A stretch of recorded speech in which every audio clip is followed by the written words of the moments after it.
নমস্কাৰ সকলোকে পুনৰবাৰ স্বাগতম জনাইছোঁ মোৰ চেনেলটিত।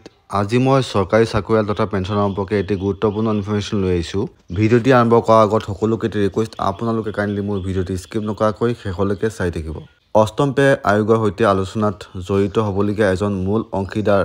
প্ৰথম পে বেণ্ডৰ লেভেল 1 পৰা 5ৰ অধীনত ভিত্তি দৰমহা 36,000 পৰা 58,400 টকালৈ বৃদ্ধি পাব যদিহে অষ্টম পে আয়োগে 2.0 ফিটমেণ্ট ফেক্টৰৰ পৰামৰ্শ দিয়ে।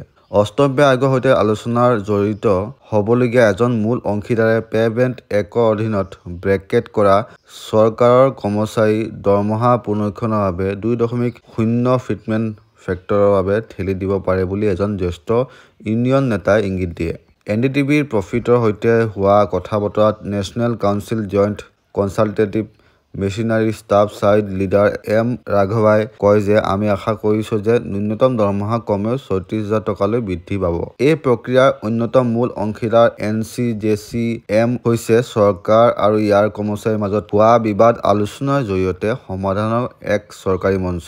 ইয়াৰ নেতৃত্বত আছে কেন্দ্ৰীয় কেবিনেটৰ সম্পাদক আৰু ইয়াত আমোলা আৰু শীৰ্ষ কৰ্মচাৰী সংঘৰ নেতাসকল থাকে। 36,000 টকাৰ ন্যূনতম দৰমহা দাবীয়ে ইংগিত দিয়ে যে NCJCMৰ কৰ্মচাৰী পক্ষই 2.0 ফিটমেণ্ট ফেক্টৰ বিচাৰিব পাৰে, কিয়নো ডিয়ানেছ ভাত্তা বাদ দি এণ্ট্ৰি লেভেলৰ ন্যূনতম দৰমহা বৰ্তমান 18,000 টকা। বিশেষকৈ ফিটমেণ্ট ফেক্টৰটো হ'ল মজুৰিৰ বৃদ্ধিৰ বাবে ব্যৱহাৰ কৰা বহুগুণক। শেষটো পে পেনেলে যিটো আছিল, সপ্তম পে কমিছনে 2.57 ফিটমেণ্ট ফেক্টৰৰ পৰামৰ্শ দিছিল, যাৰ ফলত এণ্ট্ৰি লেভেলৰ ন্যূনতম দৰমহা 7,000 টকাৰ পৰা 18,000 টকালৈ বৃদ্ধি পাইছিল। যদিহে 36,000 টকাৰ ন্যূনতম দৰমহাৰ দাবী গ্ৰহণ কৰা হয়, তেন্তে অষ্টম দৰমহা আয়োগে 2.0 ফিটমেণ্ট ফেক্টৰৰ পৰামৰ্শ দিব লাগিব, যিহেতু মজুৰি পুনৰীক্ষণৰ বাবে ফিটমেণ্ট কাৰকটো প্ৰথম পে বেণ্ডৰ 5টা স্তৰতে একেদৰে প্ৰয়োগ কৰা হয়। ইয়াত প্ৰত্যাশিত দৰমহা পুনৰীক্ষণসমূহৰ ওপৰত চকু ফুৰাওক।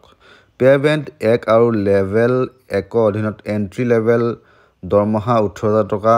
যদি 2.0 ফিটমেণ্ট ফেক্টৰ প্ৰস্তাৱ কৰা হয়, তেন্তে ই 36,000 টকালৈ বৃদ্ধি পাব, যেনে 18,000 পূৰণ 2।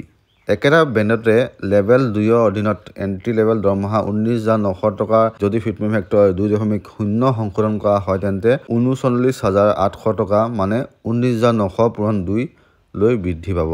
আকৌ লেভেল 3 এমপ্লয়ীসকলৰ কাৰণে যদি তেওঁৰ বৰ্তমান বেচিক পে 21,700 টকা আছে, তেতিয়া তেওঁৰ 43,400 টকা, মানে 21,700 পূৰণ 2 লৈ বৃদ্ধি পাব পাৰে। 4 নং স্তৰত ন্যূনতম দৰমহা 25,500 টকা পোৱা সকলে 51,000 টকা, মানে 25,500 পূৰণ 2 লৈ বৃদ্ধি পাব পাৰে যদিহে অষ্টম দৰমহা আয়োগে 2.0 ফিটমেণ্ট ফেক্টৰৰ পৰামৰ্শ দিয়ে। 5 নং স্তৰত বৰ্তমান এণ্ট্ৰি লেভেল দৰমহা 29,200 টকা।